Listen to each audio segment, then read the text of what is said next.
You are listening to the HP Outdoors Waterfowl Podcast, episode 21.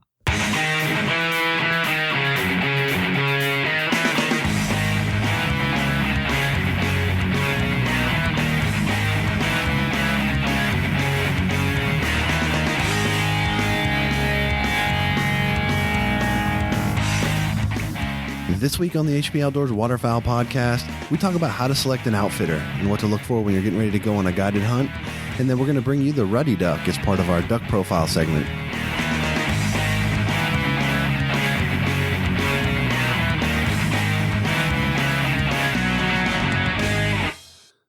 All right, welcome to this week's episode of the HP Outdoors Waterfowl Podcast.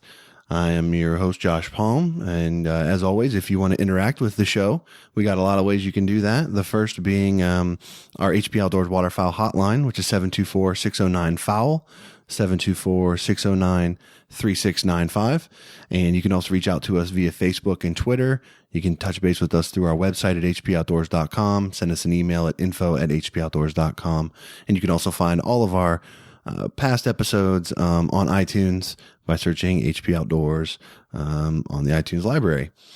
This week, we've got a great episode lined up for you. We're going to be talking about how to select an outfitter and the things you should consider when you're entertaining the idea of doing a guided hunt and some of the stuff that you should sort of check off before you select your guide.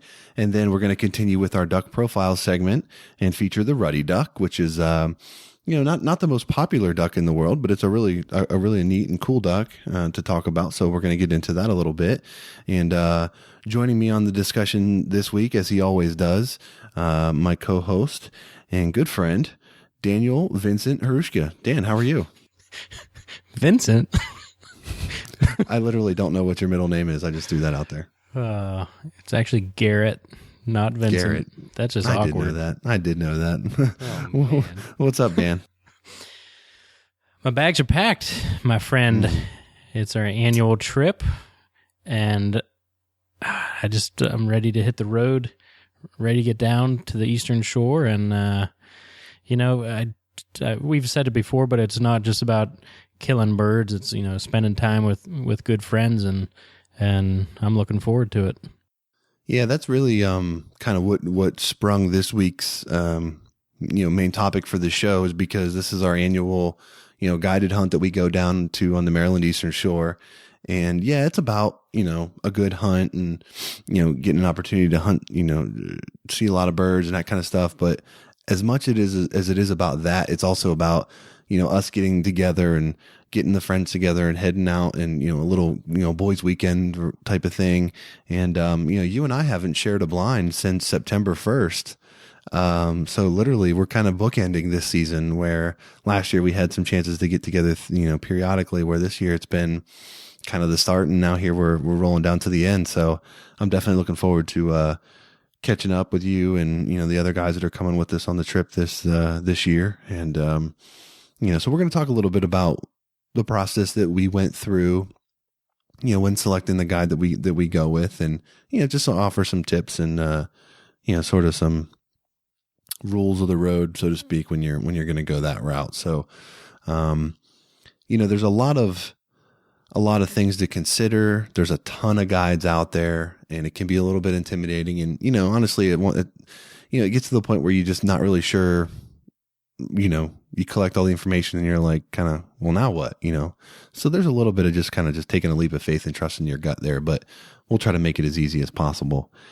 We're also going to profile the Ruddy Duck this week. And, it's not a real popular duck for guys to shoot, but they're definitely a cool duck. And I'm curious, Dan, have you ever shot a Ruddy Duck? I have not dropped a Ruddy yet. Yeah, I've shot several Ruddy Ducks. And the thing about the Drake Ruddy Duck is, a lot of times they're at their prettiest in the summertime. Not so much when we can hunt them in the winter. They're kind of browned out and stuff. So, but they're really cool with the bright blue on their bill and stuff like that in the summertime. So, we're going to profile that and then, get into the selecting the outfitter, portion of the show. Before we do that though, Dan, I know that, in the past we've, had some trivia questions in regards to our duck profile segment. So before we get into that this week, I will ask you, do you have any idea what the oldest recorded ruddy duck is on record? I don't, but I almost feel like this is kind of a trick question. And I think, they're just like little tanks. So I think that they might live, they might live longer. I have a feeling. So maybe, I don't know. I really don't know. I'd say 29 years. The information I was able to find said 13 years and 7 months. Oh, so they're just short-termers. Well, I mean, 13.7, that's a good run. Yeah. But I think any duck that's making the journey up and down the flyway, up and back 13 times, 14 times, you've dodged a few bullets in your day, I would think. So, let's go ahead and roll into that right now and not waste any more time and get into this week's duck profile segment featuring the Ruddy Duck. All right, the Ruddy Duck. The male and female. They're both about 15 inches and right around 1.2 pounds. And like I said before, it's kind of like a tank. It's very short, thick neck, chunky body, stubby wings, and has a fan-shaped tail. And the male Ruddy Duck has a really pretty, brilliant, rusty brown back, rump, neck, scapulars, chest, sides, and flanks. And the crown, coverts, and hind neck are black, and the throat and the sides of the head below the eyes are white. And something really pretty about the Ruddy Duck is the bright sky blue bill that it has, and it's a very, very like a baby blue look. It's really nice. And the feet are grayish, and they're mostly silent, but the male does give a chuck-uck-uck-ucker when displaying. There's also an Andean Ruddy Duck, and that has white side of the head spotted with black, and a Peruvian Ruddy Duck, which is larger than the other two and has a completely black head. And the female Ruddy Ducks have a grayish-brown neck and body, and the sides of the head and neck are a dull buff brown with a single dusky horizontal stripe crossing a pale gray cheek patch. And the bill is a dark gray, and the legs and feet are grayish. And the females are pretty much silent. And breeding, they breed across the prairie region in North America, as well as the Intermountain West. And they also breed in the interior highlands of Mexico and freshwater marshes of Baja California. They go over through the Rocky Mountains and the Great Plains. And something interesting about them, most females do not breed until 2 years of age. And on average, they lay 8 eggs per sit. It makes it tough for the Ruddy Duck a little bit, because if the females, some of them aren't breeding till they're 2, that means they got to make it through that first year. So that can be challenging for the population. But in general, the population of the Ruddy Duck is stable across North America. They had declined some in the past due to habitat and water contamination and that kind of thing. But they're actually not a very popular duck for hunters that I've mentioned a couple times. The U.S. Fish and Wildlife Service report only about 50,000 Ruddy Ducks are killed per year, across North America. So compared to some of the other species, it's not really harvested that heavily. But the population numbers are pretty stable. As far as their wintering and their migration patterns, the Pacific coast states and sort of the western coast of Mexico winter roughly 55% of the Ruddy Duck population in North America. 25% will winter on the east coast, and the other 20% will winter in the interior portion of the continent.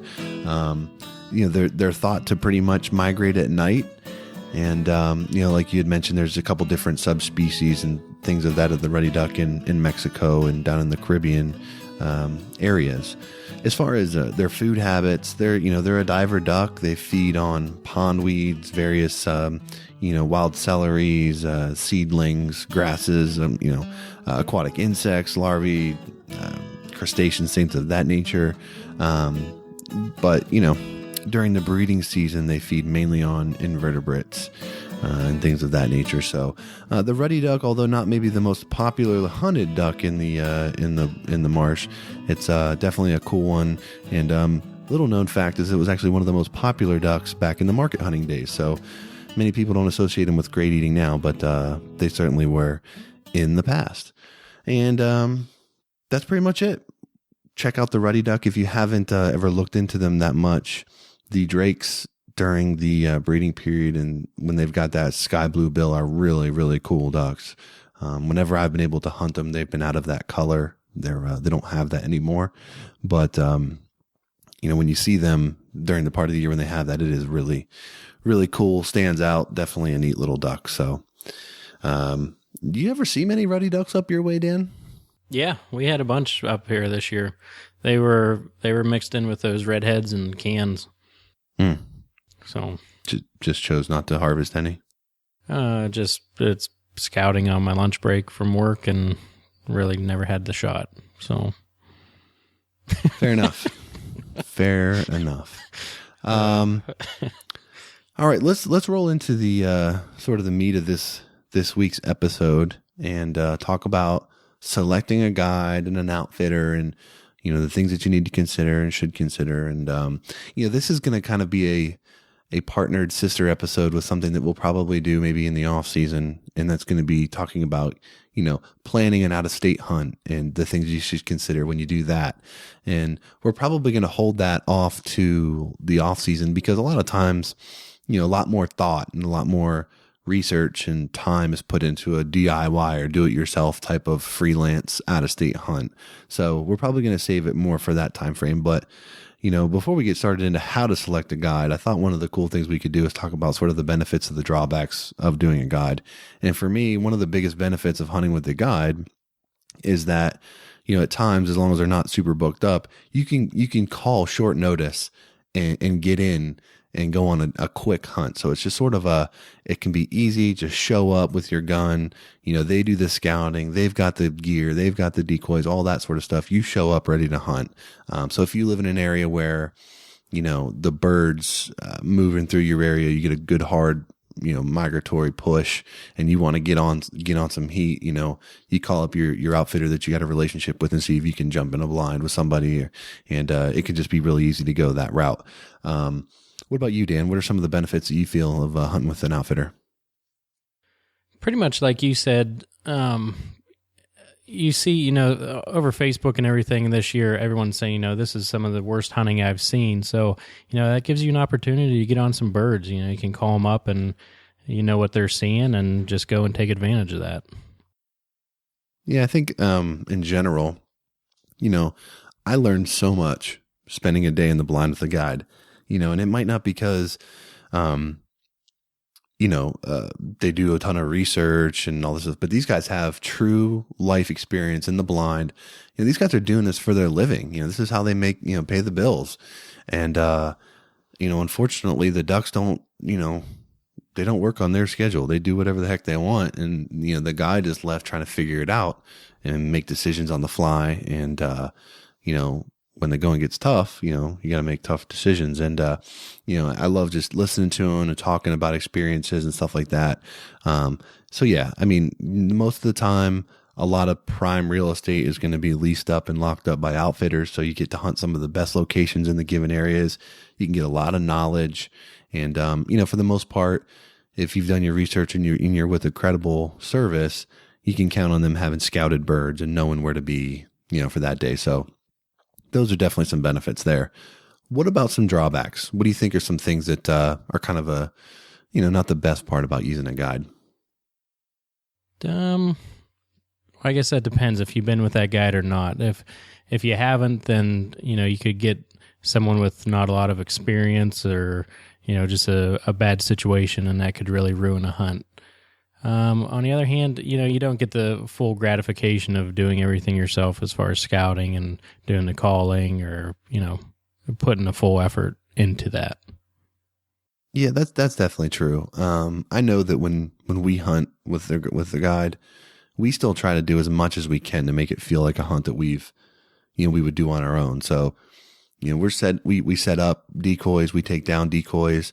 And for me, it's not just, I mean, I like doing that stuff. I'm a junkie with waterfowl hunting. Like I like setting up decoys, call me crazy. But I will jump it out in the impoundment with a guide and set up decoys all day long because I'm looking at how he's setting up decoys and what he's telling me to do. And, I'm picking his brain without him even knowing, that I'm just gathering all that information from him. So, we try to do that way. But for me, drawbacks of it is one, cost. It can be expensive, for sure. Two, there's not every guide out there is a great one. So you may run across a bad one and have a bad experience.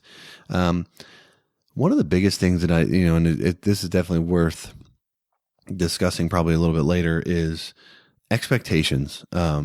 It can be really tough to swallow when you spend money on a hunt and you're all excited and you get out in the blind and you don't see anything, or you don't have the hunt that you think, you envisioned or that you hoped for.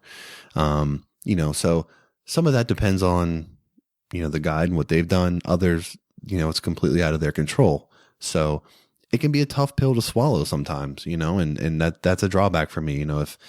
If you go to your normal spots or you've done something that you scouted and it doesn't work out, water under the bridge, nothing really lost. Where if you put out your hard-earned money and you get the same result, it just stings a little bit more. So I think that's a drawback. And the final thing I think, for me, at least getting started when I wasn't super comfortable with waterfowl hunting and what was going on, is I think it can be a little bit intimidating at times. Depending on your guide and their, kind of bedside manner, for lack of a better term, they're providing you a service. They're putting birds and, they're trying to put as many birds as quickly as possible in front of you to have a successful hunt. Then it becomes your responsibility to make good shots and stuff like that. So I know guys can get frustrated if they're pulling birds into range and you're just sitting there whiffing, swinging and missing. I think that can build some pressure and can kind of detract from the hunt. So, it all comes with time and learning how to manage that kind of stuff. But, for me, that's one of the drawbacks, and one of the big drawbacks when I first hunted with a guide. But, I'd like to kind of focus the rest on just sort of the process that we went through and, the steps that we took when selecting a good guide. So let's go ahead and roll into the main portion of the discussion here.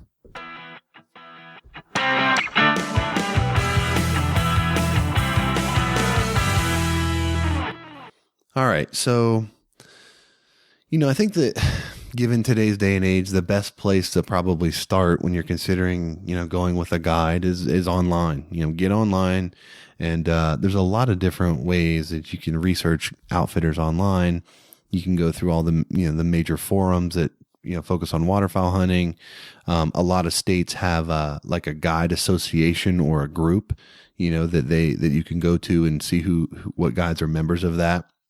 And then, of course, on social media, you can search all the guide services and stuff like that have pages and read people's comments and reviews and all that stuff. But, the only thing I would caution you about that is it's twofold. Just like that piece of special ground that you've found that you like to hunt, that is just a sweet honey hole, you don't like to share that, with too many people. You want to keep that protected. I was shocked at how many people do not like to post positive reviews about outfitters because they don't want everyone flooding that guide service and kind of pushing them out of, the available dates that they might want. So if at first glance you don't see a ton of positive reviews on a particular guide that you might be looking into, don't panic about that. It could be a good thing. It could be that people are just very hesitant to put out a lot of great information because they don't want all the guys' dates to book up and then not have as much opportunity. The other thing I'll add to that is, in my opinion and in my experience, people are much more likely to post a review on a public forum, internet, Facebook, whatever, when they've had a bad experience. Everybody feels like, that someone got one over on them and they want to put it out there and put this this guy on notice and that kind of thing. So just keep that in mind when you're reading these posts. People are more likely to post bad reviews than positive reviews, at least in what I've seen. But what do you think, Dan? Yeah, and usually the good thing about outfitters is that they do give you the first shot of next year of coming back. You can renew or keep the same date or however. So most of them will work with you, but Yeah, I totally agree that you're gonna read more. People go out of their way a lot quicker if something bad happened to them than if something good happened to them. So I think you hit that one. You hit that nail right on the head there. Yeah, because you got to figure, if you're paying someone for a hunt, your expectation is that you're going to go there and you're going to harvest birds and you're going to have a good hunt because you're paying them for that. So when you go there and do just that, it sort of meets the expectation. When you go there and you don't do that for whatever reason, poor migration, bad weather, whatever it is, whether it's the guide's fault or not, you feel let down and you feel disappointed. And that's the person that's more likely to go and write a negative review or a not 100% positive review of their experience because it didn't meet the expectation, which isn't always fair to the guide because, they can be put in a tough position. So definitely keep that in mind. The next thing that I would say is a necessary move is to contact the guide directly. What I did when we started this is I collected a bunch of different guide services that I was interested in, and I emailed them all directly. And there was maybe, I don't know, a dozen or so that I emailed, and I waited. And the ones that didn't respond to my email, I didn't go any further on them. So once I sent out that email, I waited for them to email me back. And when they did that, that's when I started to move forward on them, called them directly, ask for, references and that sort of thing. Because, in my mind, if they're not willing to return an email and just, show me that they're going to value my business, that sort of sets the stage for a potentially bad relationship in the future. So I like an attentive person that, that treats it like a business and values their customer. So, for me, that's kind of how I initially chose to go about wading through it. But, I don't know if that's the right way to go about it or not, but that's the way I went about it. What do you think? Yeah, I think, an online message, especially if they say, email us or contact us on Facebook or something like that. And if you reach out to them and you don't hear anything back, I mean, that's just bad business to start. So, I mean, that's a really good first step to take in deciding whether or not, it's, if you're not worth their time to get an email back, then you probably don't want to spend your money at that place. But also you were talking about references. And something, we have a couple friends that are whitetail guides and whatnot, and they said one of the things that is a red flag with references is if everyone you call has absolutely nothing bad to say about the place. Like, yeah, I'm sure that some people are going to go through there and let's say with a whitetail hunt, just shoot a monster and it's the best place. Well, that place might also have, substandard food or something like that they could talk bad about, but they're not because they shot a big buck. So, I mean, get someone that just keep an eye out. If everything is really peachy keen and 110% A+, best place ever, then just keep an eye on that. Yeah, I mean, obviously, if a guide is going to use you as a reference and he asks you, hey, can I have clients potentially call you as a reference? He's going to be pretty confident that that individual has had a good experience with his service, which is fine. It's the same thing if you're applying for a job. You're going to list good references that can speak highly to your abilities and your character. But the more important thing is the questions that you ask that individual. How frequently are they hunting with the guide? When was the last time they went? If they haven't hunted with them in 6 or 7 years or, not frequently, that's probably not the best reference. You can obviously take what they have to say, but keep it in mind when, make sure you're getting references that have hunted recently with the guide service. That's the one for me. That's the biggest tick. If you haven't hunted recently, like if I was doing a deer hunt, for example, and he was like, oh, I harvested a buck back in 2007. The best hunt of my life. Well, that's great. What's happened since then? Well, I haven't been back, or, I haven't had any luck since then, or, whatever it is. You can ask those follow-up questions and get a little bit deeper into that stuff. So,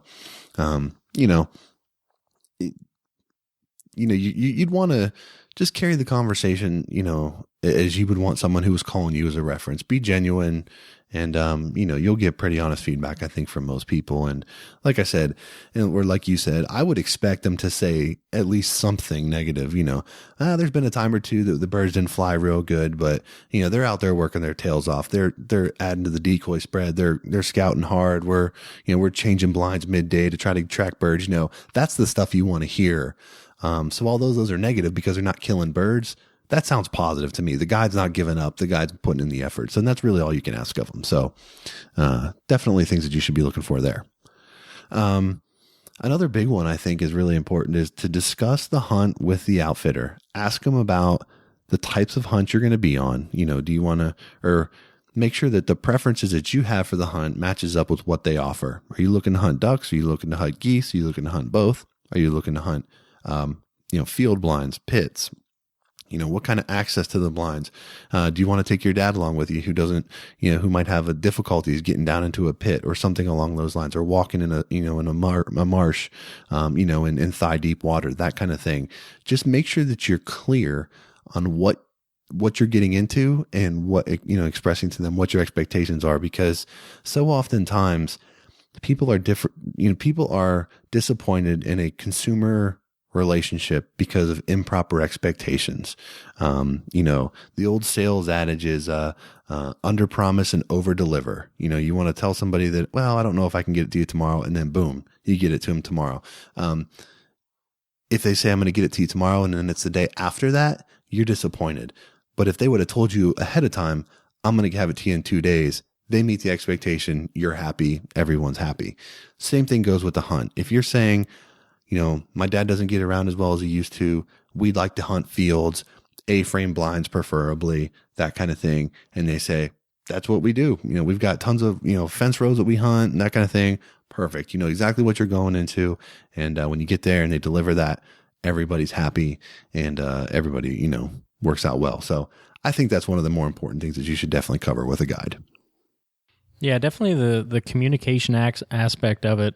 Like you said, the emails and the calls, and it's good to pick their brain. Like you said, if you have an older gentleman going with you that can't walk 3/4 of a mile through cut corn that you're not allowed to drive in, you need to make sure that they're aware of it and that you're getting what you're paying for. Like that's the last situation you want, is to have your grandfather walking through a marsh that you're sinking, almost up to your knees, and his hips breaking or something of that sort, or really struggling with it. So communication is a big key. Yeah, especially too if you're going to have not only older gentlemen or ladies, but youth too. If you're going to have kids involved, that kind of stuff, just make sure that that you're lined up with the right guy for those kinds of scenarios. Another thing that I think is important to consider is lodging. You got to figure out, where am I going to stay? How close is it to where we're going to be hunting? Does the guide offer lodging? Are you going to stay at a hotel locally? Something to consider is, if you get wet waders or you get wet clothes, you're going to have access to a washer and dryer if you need it. Those kinds of things are, usually not come into play, but it's good to know where that stuff is if you get in a pinch. So, we stay at the same hotel, every time we go up there. We know it's close to where the guide operates out of. So, it works really well for us. And, I don't have any hesitations. Our guide actually offers a lodge that we choose not to stay in, simply because of the number of guides we have. And, honestly, it's just more cost effective for us to stay in a hotel with the 4 or 5 guides we have and just kind of, we crash for a night or two and just split up the cost. So for us, that works the best, but you want to make sure where you're going to lay your head down at night after you put a long day in the field. So, that's where I'm at with that. What do you feel about lodging, Dan? I know you like what the heck's that, Nurser and Princess and the Pea, wherever. If it's not like the perfect mattress, you can't sleep or something like that, right? What? all I know is that you need a fan blown at night, or else you can't sleep. That is accurate. That is 100% true. I do need a little noise in the room. All right. Some other things is, if you're going to be hunting out of state, you're not going to be hunting in the home state that you normally do. You want to look into the license fees, things that, what does the state have? Obviously your federal stamp's good, but figure out your state fees and your state stamps. Make sure that they're valid for the days that you're going to want to be there. If you're going up to Canada, it might be different. So make sure you thoroughly check the regs if you're going to go outside the U.S. Not really sure much more else to add to that. I think most places you could probably buy the licenses online. I just bought my Maryland one last night or the night before. Super easy process, no big deal. But you want to make sure that you know what you need to have, because the guides will need to record your license numbers and stuff for their bookkeeping and everything. So I don't know if there's anything really else we need to say about license fees. What do you think, Dan? No, I think, that's a given. Yeah. All right. Here's the big one for me. One of the big ones, price. When I started, when we hunt on the Maryland Eastern Shore, it ranges up there from, I don't exactly know what the complete high and low ends are, but I was considering anything from 150 a day per gun to 200 a day per gun. And I broke them out. So I had like 3 or 5 at the 150 range.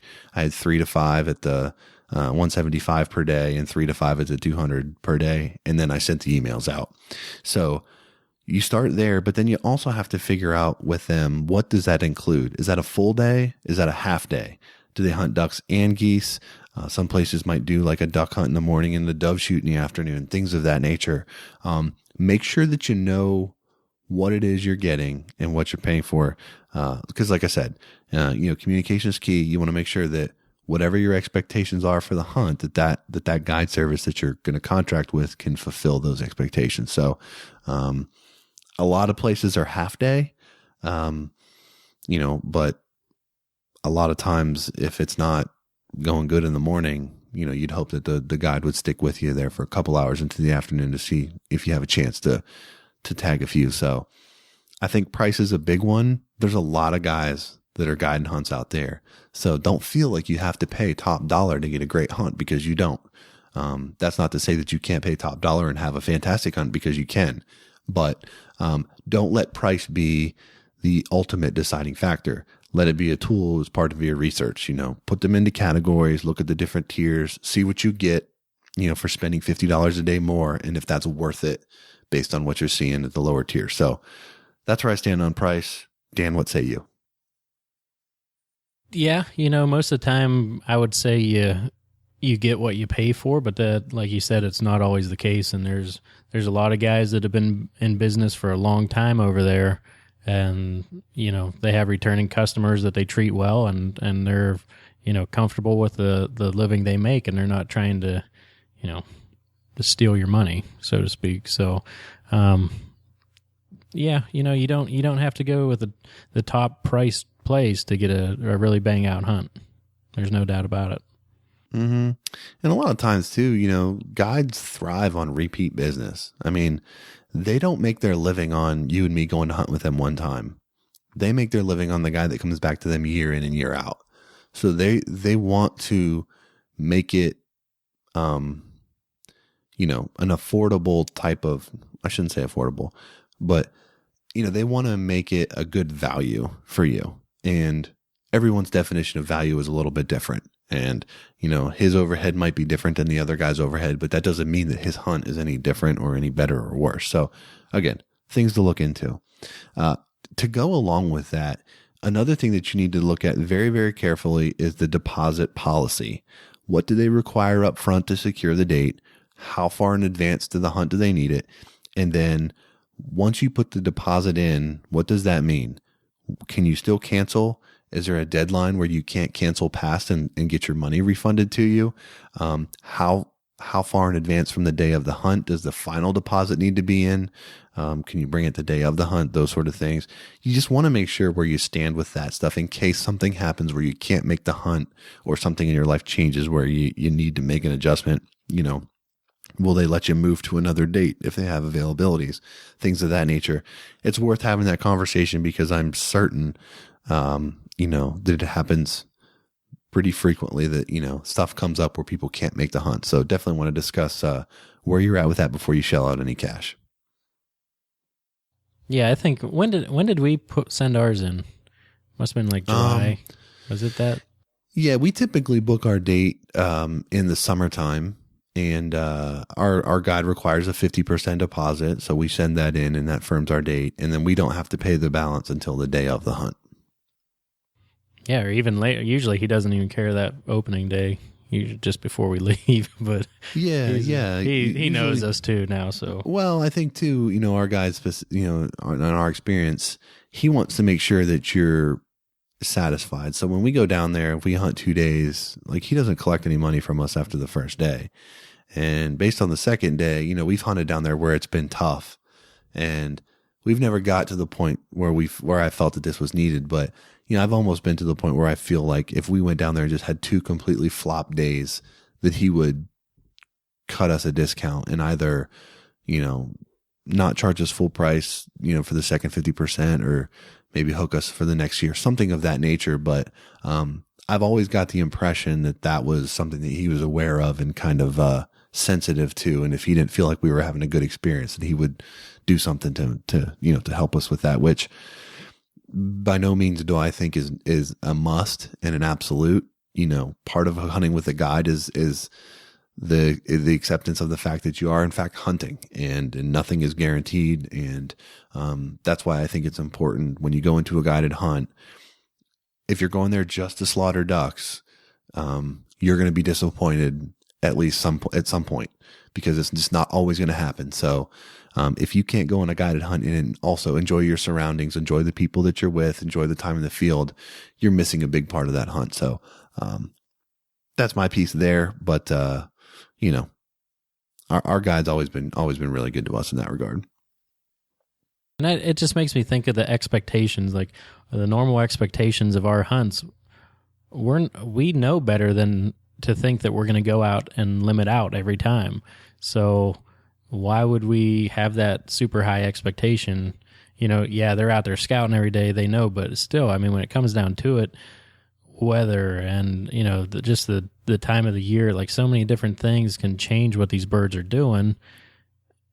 Feed, what did the farmers plant that year? Like things change, and there's so much out of their control that it's really not fair to hold them to that high of a standard, I think. Yeah, especially, for Eastern Shore, definitely with the ducks. The ducks are hit or miss. When they're there, they're there. When they're not, they're not.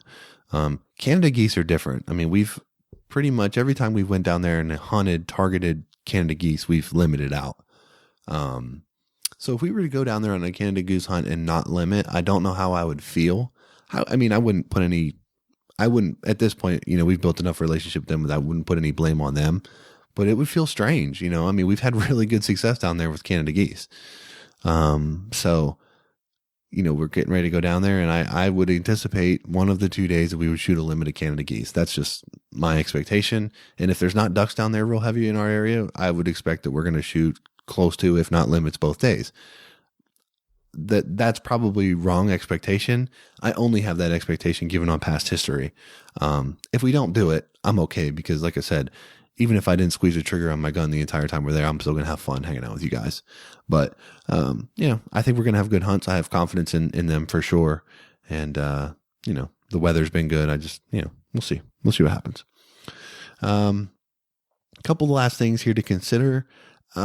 You want to have a discussion with your guide about the specific gear that you're going to need for the hunt. Do you need waders? Do you need chest waders? Are hip boots going to be okay? Are you going to be hunting fields? What are the conditions that you're going to be in? Here's another real big one that you need to have the discussion on before you even think about it with a guide. If you have a dog that you want to bring, you need to have the discussion with the guide first. They may be okay with it. They may say, I'd rather not.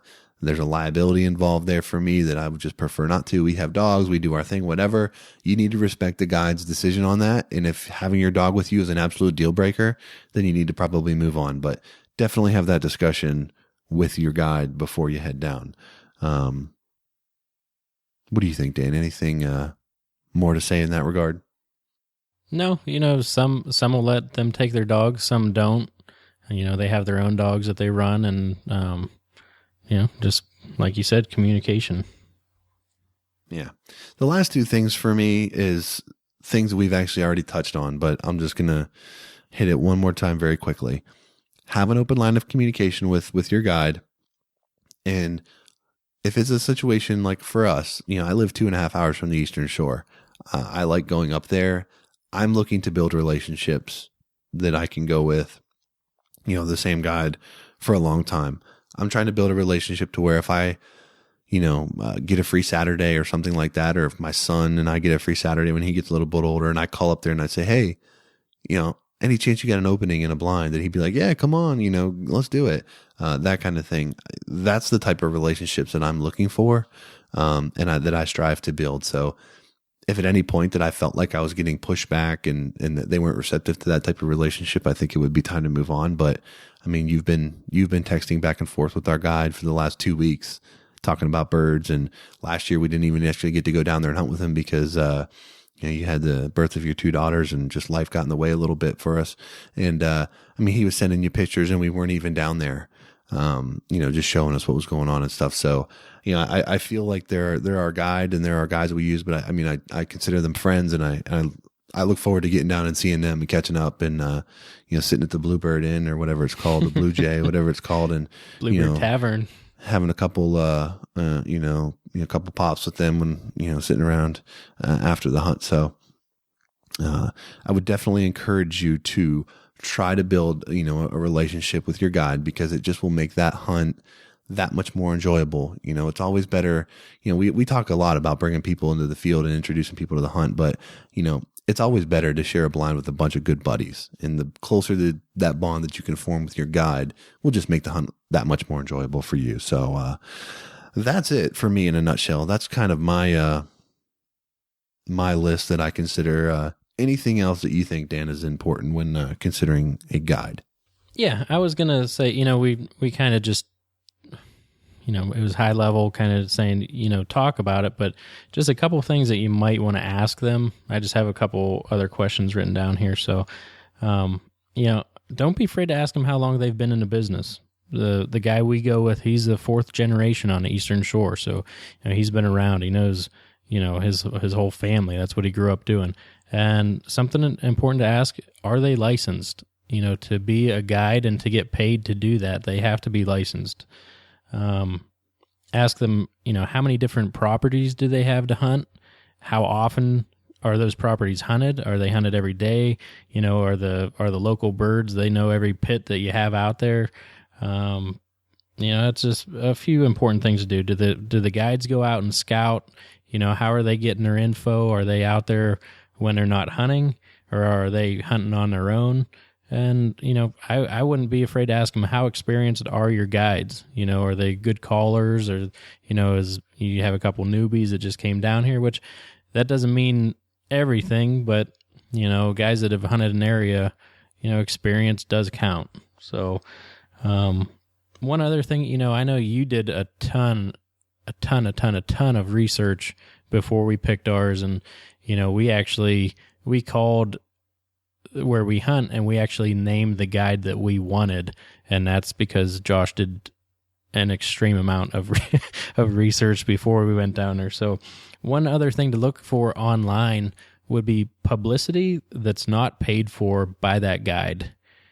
And what I mean by that, people can put ads out there all day saying that they're the best, but, if someone comes up with some kind of an award, or, giving free hunts for something, check for something in that public eye kind of figure. So those are just some other things that I'd written down, but I think we covered it pretty well. Yeah, you make a good point that I'd forgot to mention, that when you're hunting with a guide service, oftentimes you're not hunting with the actual owner of the guide. You're hunting with one of his guides that work for him. So, knowing the type of people that he has working for him is important. And, like you mentioned, when we set up our hunt, we asked for our guy by name and had a blast hunting with him. And every time we've been down there, we've had him again, and oftentimes we'll have 2 guides with us. So, we got 2 guys calling, and, but we've had our guy, KC, with us every time. And, we just enjoy spending some time with him and doing it like that. So again, hunting with a guide can be an absolutely great experience. I can attest to that firsthand. Some of the best hunts I've had have been with an outfitter.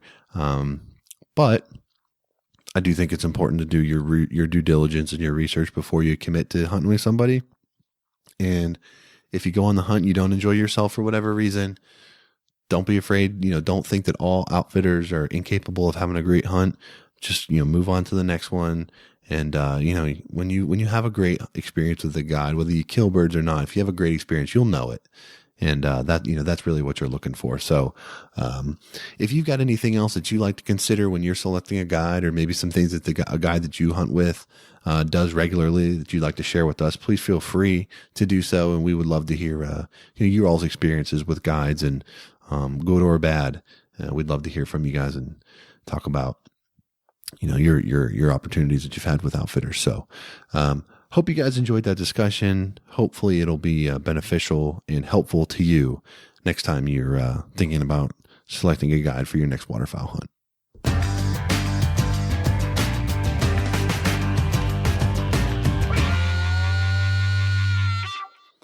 All right, Dan, we're kind of here at the end of the show this week, and we've been just burning up the group text messages and stuff this week. You guys are leaving to come down to my place here in Virginia tomorrow morning. I'm fired up to get you guys down here, and I'm ready for this weekend. But before we wrap the show, anything that you would like to add before we say farewell for this week? Well, I don't know if you mentioned it at the beginning, but we do have our a private group on Facebook where, some of the listeners are interacting with us, and I've just had a ton of fun with that. You get the notifications, and the guys are putting up, banded birds, or, the last hunt of the season. And it's just cool to interact. And, some are claiming that we're helping them a little bit. So I don't know how true that is, but, we're doing our best on that end, and we appreciate the positive feedback for sure. Yeah, I'm glad you mentioned that, because I did forget to say that earlier in the show. We do have the closed private group on Facebook. I believe you can find it by searching the HP Outdoors Waterfowl Podcast listeners group. And we also have a couple other things. We have our newsletter that we're getting ready to be more active with. So if you haven't had a chance to sign up for that, you can do so on our website or our Facebook page.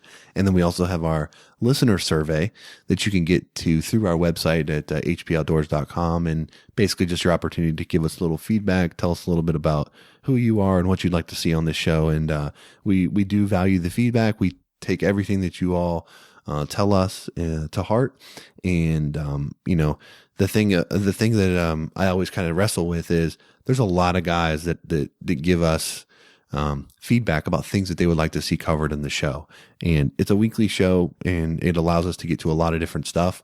But if you have a specific question about a specific thing, so if you send us an email and say, hey, I have a question about field hunting for geese. Okay, we'll probably hit that at some point if we haven't, touched on it already a little bit.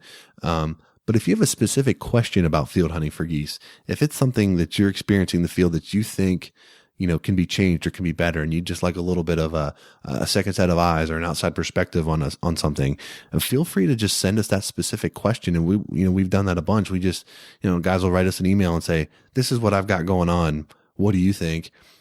I'll throw out some, some best guesses that I would consider given the situation that you'd, related.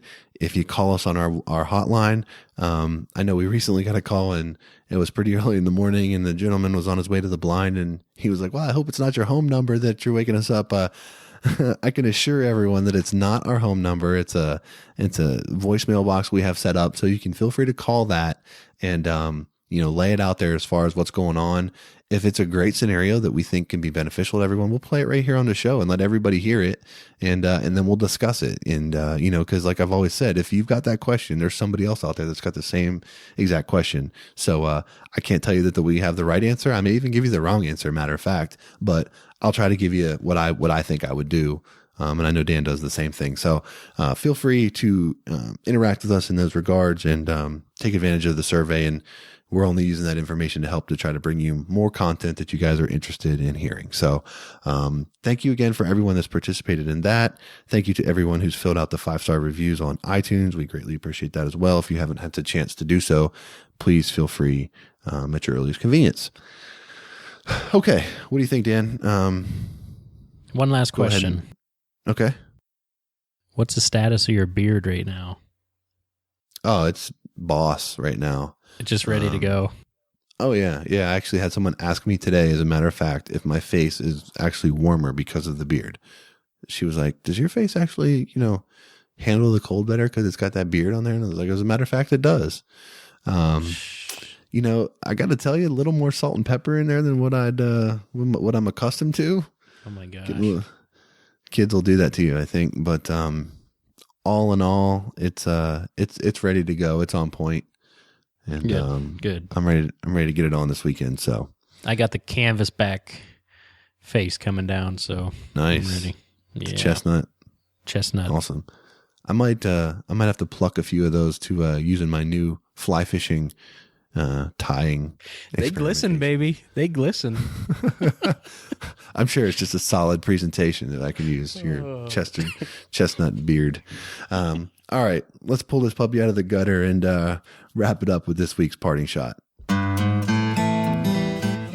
So this week for the parting shot, we wanted to just follow up to our discussion on selecting an outfitter. And as we mentioned, you're not always going to be hunting with the owner of the guide. You may actually be hunting with a guy that's employed by that guy. Please don't forget to tip those guys. A lot of times, the majority of the money that they will make on the hunt is the tip coming from the blind. If they're out there busting their backs, loading decoys, all that kind of stuff, out in the cold, fetching up birds, all of that, please recognize their effort. Those guys are out there for one reason, to make sure that you guys have a really great experience with them. So if they're putting in the effort and the time and treating you like you want to be treated, please, don't skimp on those guys and make sure you help them out as well. Part of the experience, like I said, is building that relationship. And, we want our guide to know that we really do appreciate the time and effort that he's putting in to make sure that we get on a great hunt. So, next time you're out in the field and your guide's out there busting ice or chasing up decoys, that kind of thing, make sure you take care of them when it comes time to tip.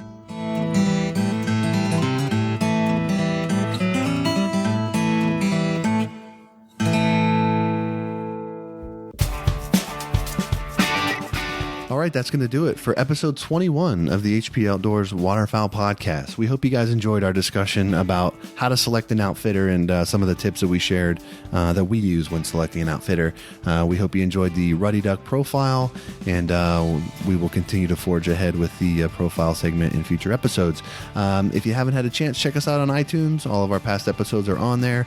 Like us on Facebook, shoot us a message on Twitter, and we'll talk to you next time after Dan and I get back from the Eastern Shore. So for Dan, I'm Josh. Take care.